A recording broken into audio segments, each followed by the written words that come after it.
kuva mu mwaka wa 2020 arongoye komine ya Itaba ibitari bike biramaze kurangurwa. Ivyo bishikirizwa na Domitien Nyandwi musitanteri wa komine Itaba mu gihe urubuga rw'intara Gitega rwari rwashitse ku rubuga kuraba ivyaranguwe kuva mu mwaka wa 2020 gushika mu mwaka wa 2024. Nyandwi Domitien amenyesha ko mu gisata c'uburimyi hateguwe umurima wa komine, hongera harubakwa amahangare yo kubikamwo umwimbu, gutanga imbuto n'ifumbire babifashijemwo n'ishirahamwe World Vision, harakingiwe kandi isi ndimwa, hongera harategwa ibiti bibana n'indimo, ndetse haratewe n'ibiti ku misozi mu ntumbero yo gukingira ibidukikije.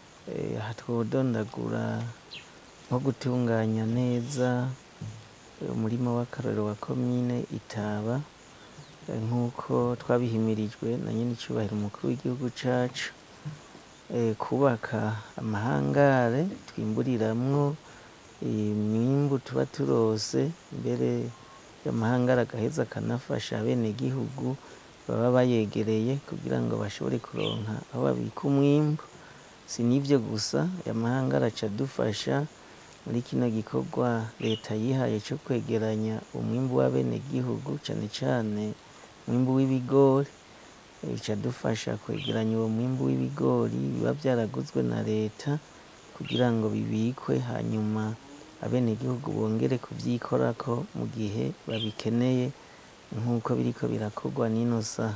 Mu gisata c'amagara y'abantu yamenyeje ko hubatswe ibitaro vyiza vya komine Itaba, aho bafatikaje n'abenegihugu bashoboye kubaka inyubakwa ziyongera kuzo leta yari yubatse biciye ku kigega gifasha amakomine fonike. Bariyubakiye ibitaro vya komine dusize hamwe n'inguvu z'abenegihugu ndetse n'umutahe wa komine, amafaranga komine isanzwe igenda iregeranya ku musi twarayakoresheje rero mu kubaka ibitaro vya komine.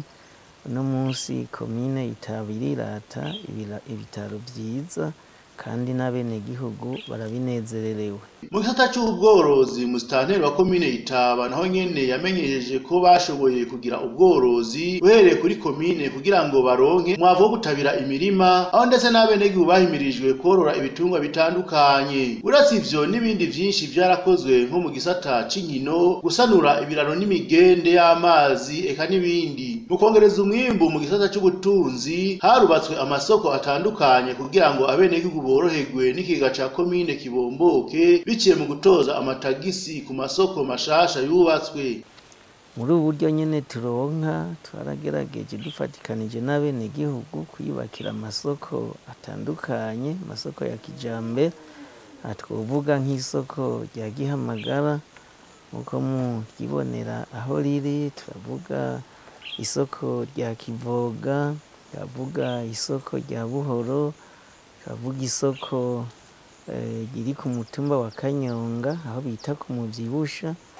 Ayo yose n'amasoko twubatse muri kino kiringo mu ntumbero yo kugira ngo abenegihugu baronke aho bashora, ariko kandi n'abadandaza boroherwe mu kubika ibidandazwa vyabo, kuko mu misi yahera abadandaza babizana ku mutwe bavyikoreye babikura muhira mu mihana itandukanye, isoko iremuye bakongera bakabisubizayo. Mugabo uyu munsi baca babibika ngaho nyene kuko twashoboye kubaka neza amasoko atandukanye.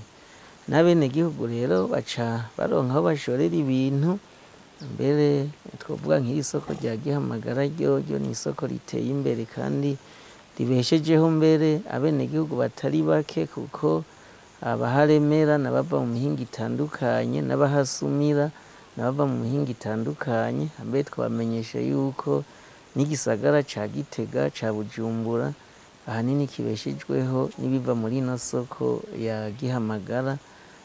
Na mwese muhora mubibona ingene imodoka zikurakuranwa zije gusuma ibintu, zitwara imizigo itari mike nk'amavoka, ibijumbu, ibiraya, ubududu n'ibindi biterwa bitandukanye. Domitien Nyandwi arongera akamenyesha ko mu gisata c'indero hubatswe amashure atandukanye ku mitumba itandukanye igize komine kugira ngo abana boroherwe kuja ku mashure, hongera haratangwa n'intebe izashaje nazo zirasubirizwa kugira ngo abanyeshure boroherwe mu kwiga. Ikindi ngo abigisha babakutsa kivi barashoboye kuronswa agashiruka bute, ndetse vyaranatumye komine iza irafata ikibanza ca mbere mu gisata c'indero mu ntara ya Gitega. Mu gisata c'isuku n'isukura naho harubatswe utuzu twa sugumwe n'imigende y'amazi na za rusengo zirubakwa, ibindi navyo birasanurwa. Wa musitanteri wa komine Itaba Nyandwi Domitien ubu baratanguye umurindi w'iterambere ubaganisha ku mbona kazoza y'igihugu c'u Burundi uravye ivyo bamaze kurangura. Abenegihugu nabo bakorera mu isoko ya Gihamagara bavuga ko ubu kuva isoko yubatswe neza babona akarusho kuko imvura iguye boroherwa. Ngo barabona kandi ko iterambere riko rirabashwara mu bisata vyose baravye iterambere bashitse ku